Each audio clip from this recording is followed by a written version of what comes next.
Good afternoon, everybody. Uh, Welcome to the Clyde McLemore Show. Welcome, Facebook, TikTok. Uh, just got some things I need to say. Uh, this is about Reverend Jesse Jackson. Everyone has a lot to say about this man. I like to speak on my personal experience with him. I first met Jesse when I was a kid. I was living in Ida B. Wells in Chicago on the South Side. Jesse would come through and pick up the kids and take us through to Operation Breadbasket.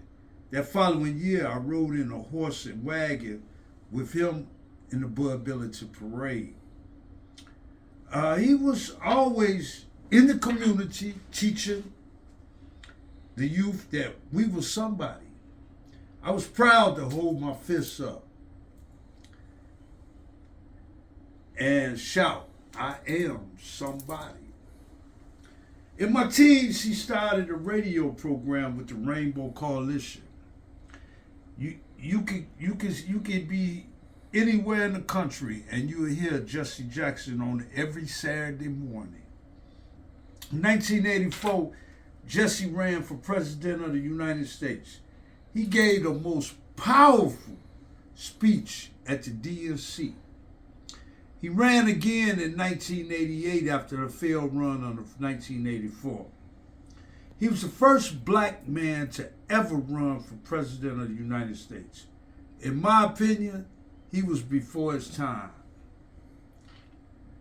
In 2014, I joined Black Lives Matter in Chicago.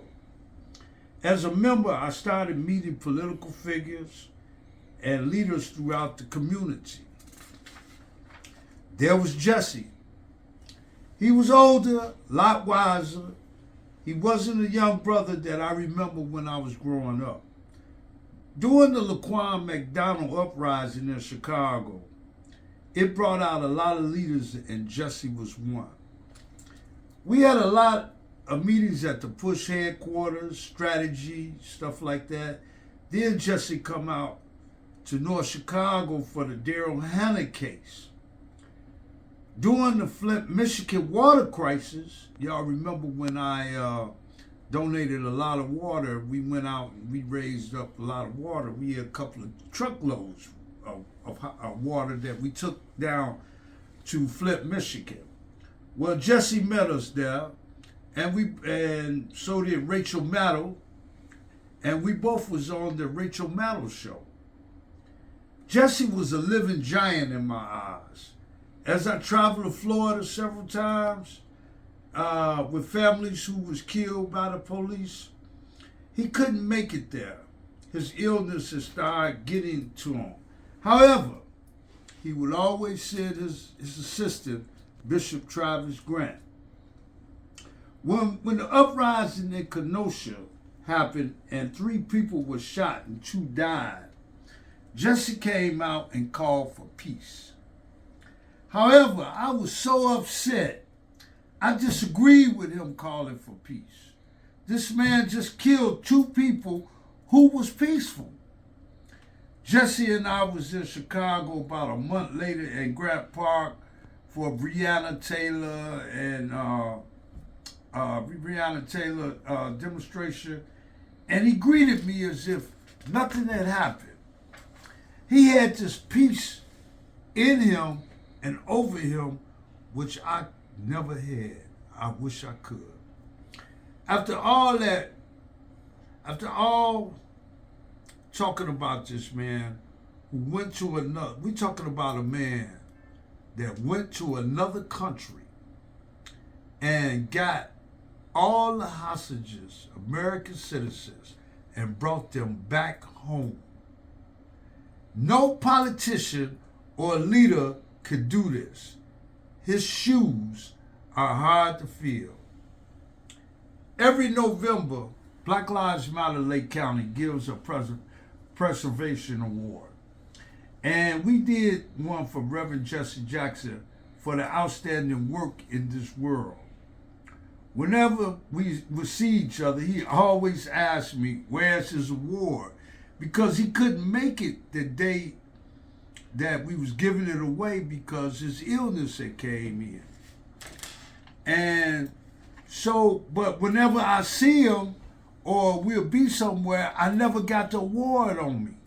So I really feel bad that he had never got a chance to see the award. However, he knew I had the award. He knew he was getting the award. So this week, I will be giving this award to the family of Reverend Jesse Jackson. This was an award that we give every year, and Jesse Jackson received this award. So I will be giving this to the family this week. I will be down there tomorrow to view his body. I will be down there at the church on the 3rd, I think it is. I have the dates put up, but I'll be there at the church for the church service, and I will give this to, hopefully, if I can meet Miss Jackie Jackson, his wife, Jacqueline Jackson.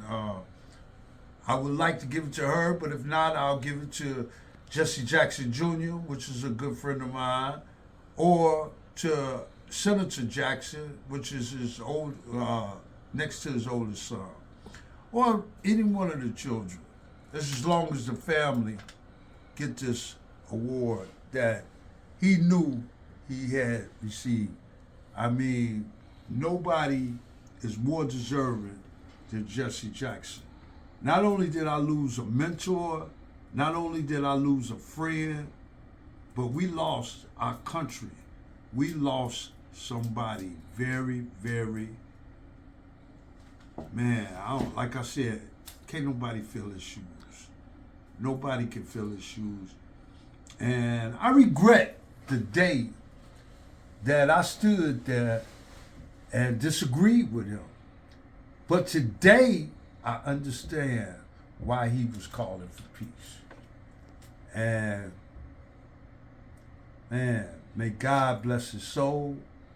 Well, we all know a man of that character, he ain't going nothing but to the heavenly sky up there with our Creator. And with that, thank y'all for letting me share.